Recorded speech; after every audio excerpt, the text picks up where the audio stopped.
everyone, so today I have another first impression video for you, and if you're getting tired of seeing these, don't worry, I have a bunch of tutorials that are going to be coming out. I just really was excited to try out these new products that I've been picking up, and I just really wanted to get these out there because I wanted to wear them myself. So today I'm going to be reviewing L'Oreal Paris True Match LUMI Cushion Foundation. This has sort of blown up everywhere along with the Maybelline Dream Matte Velvet, which I do have a review on. I will link it down below if you're interested in seeing the Maybelline review. But these have just kind of been everywhere, which is great because it's really nice when drugstore foundations come out with a really good foundation, so you're not having to spend $40 or something like that on a high-end foundation to find something that you like.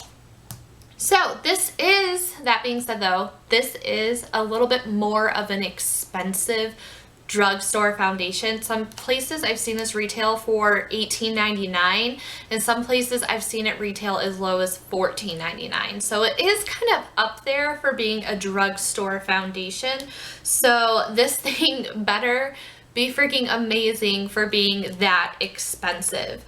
So I did find mine at Walgreens. It was, the original sticker price there was $18.99, and then it was on sale for $2. And then there was a coupon if you were a member. So I got this foundation for $14, which still isn't too bad for a drugstore foundation. The only thing is that most of the time when you pay for a drugstore foundation in that price range, it's at least an ounce, and this is only half an ounce of foundation that's in here. So I do have some information pulled up from L'Oreal's website, and it just says that it is a fresh, luminous glow in a tap. Introducing True Match LUMI Cushion, an innovative sponge drenched in liquid foundation. Tap a little for a fresh glow, tap on more to build to a new level of luminous coverage. It says that it's effortless application, completely buildable, and it's your on-the-go coverage. So when they say it's your on-the-go coverage, it means that it is really easy to bring this into your purse with you. It's pretty sturdy. You don't really have to worry about it busting open. But when they say that, to me, that says that this coverage isn't going to last you all day, and you're going to need to have this on you to touch up throughout the day. So that's kind of what I got from that sentence. And it just said that it's formulated with precise match technology to match your skin's tone and texture. They do have 12 true to skin shades. And the finish is going to be fresh and luminous. Coverage, sheer to medium, buildable coverage for all skin types, and safe for sensitive skin.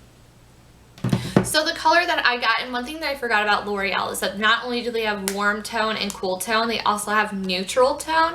I'm definitely more of a neutral because I'm like kind of in between. I would say I'm more like on the cool side. So it does make it a little bit difficult when buying foundations because they're either too cool or too warm. But I feel like this is a pretty decent match. This is the lightest shade in the neutral. It's N2.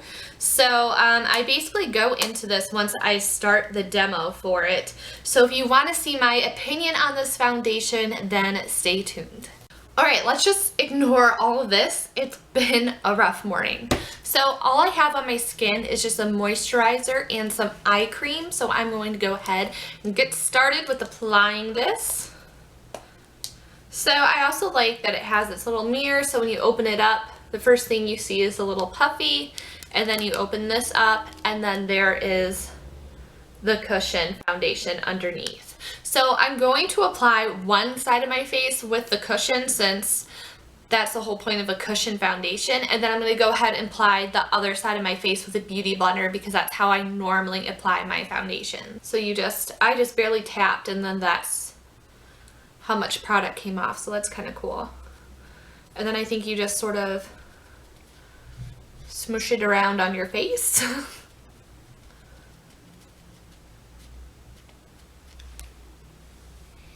I can say right now I already don't like this little cushion puff thing. Okay,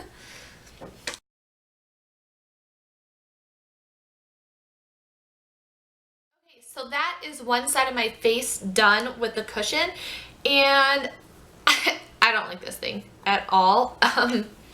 Yeah, I wouldn't recommend it. I just feel like it didn't really apply the product that great. It was just kind of difficult to sort of spread it out, and it is an extremely sheer coverage. It just looks like my skin has like a nice glow to it. Like there really isn't that much coverage.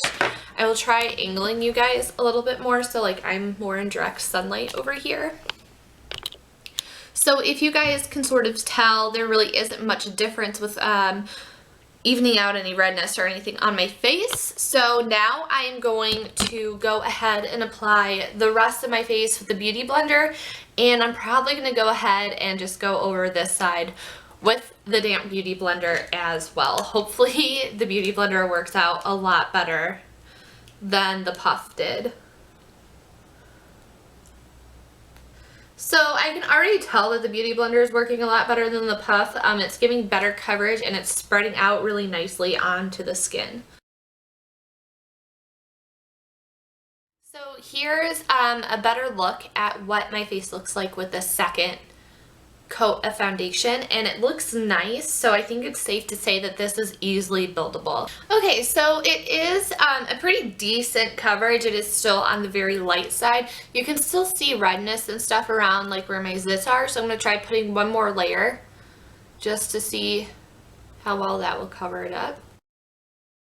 So you can still see some acne spots through the foundation. So this is like a very natural, like your skin but better type of foundation.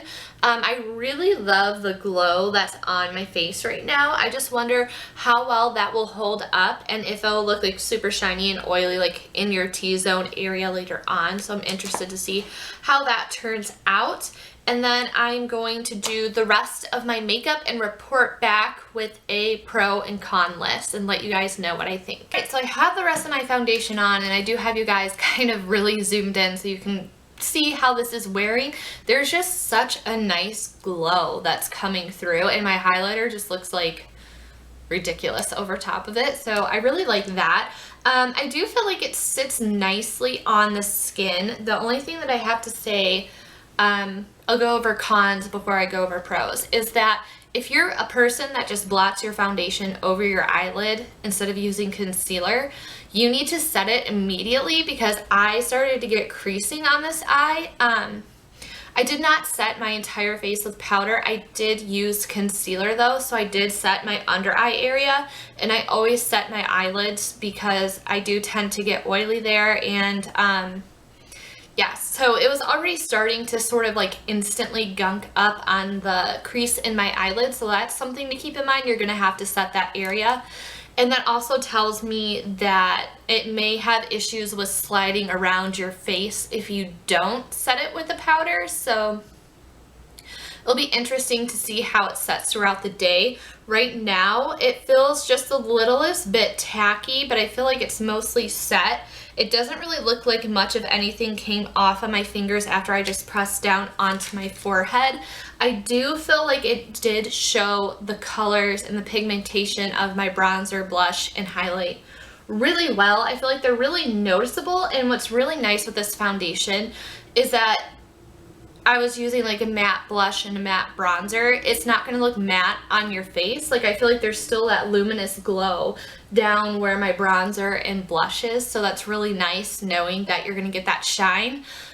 But then at the same time, if you're using a super... Sorry about that. That was my grandma calling me. You should never ignore a phone call from your grandparents. But with that being said, if you do use like a super luminous blush, I'm not sure if it would be like almost too much luminous going on your face, so that's something to keep in mind.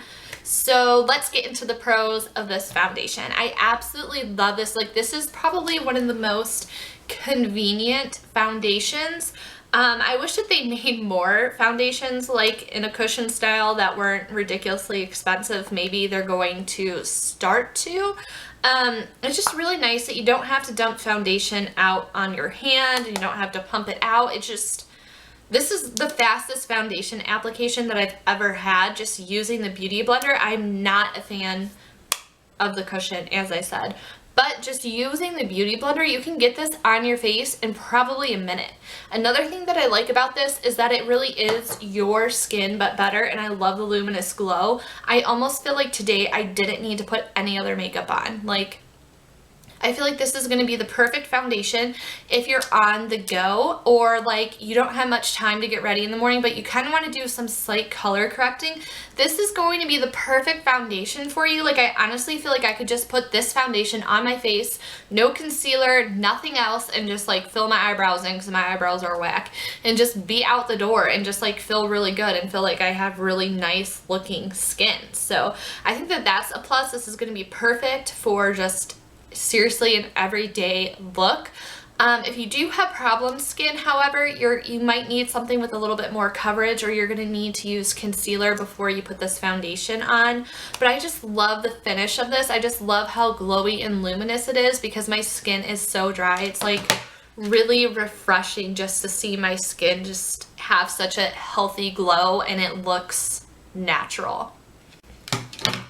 Alright, so I'm going to stop rambling. It is 2:30 in the afternoon, so I'm going to check back later on and let you know how this foundation wears. Alright, so it is just after 10 o'clock. I've had the foundation on for just under 8 hours, and I'm pretty impressed for what it is. And by that I mean by the coverage of it. It is more of a sheer foundation, so I do think that it did a pretty good job. You can definitely, my acne spots are definitely visible now. I think that this is the kind of foundation that you would need to carry in a bag with you to touch up throughout the day, which may be annoying to some people, but it's really not that big of packaging, and it is packaged well, so I would feel secure holding it in my bag. I don't think that it would dump out and spill everywhere. I do think that it did a good job of keeping a glow to my face. Like, I can definitely tell that my forehead is a little shiny. I feel like as a precaution, if you're known to get oily in your T-zone area, you would want to powder that just to be safe. And then I was picking at my face a lot and itching it. My skin is super dry, so I just feel like I'm itchy everywhere. So I do think it did a good job. I can still see my bronzer, which is really nice because I feel by the end of the day, most foundations just sort of soak up any sort of powders that you have on, but I really enjoy the fact that my eyeshadows still look pretty great. You can still see my highlight, and my bronzer looks really well. So being that it's a sheer foundation and a lighter coverage, I do enjoy it. I do enjoy the fact that it's a luminous foundation. I can appreciate that having dry skin, and it doesn't like get cakey or gunky on your skin. And I noticed that it didn't gunk up really, like right here. This is the typical gunking spot for foundation for me, and it didn't do that. So that's another plus. The only main downside with this is just the price tag. It's just a really expensive foundation for half an ounce. So that's something to sort of keep in mind. But if you're looking for a really great everyday foundation and you have pretty clear skin, I think that this would be a really good go-to foundation for you. So I hope you guys found this video helpful, and I'll see you next time. Bye!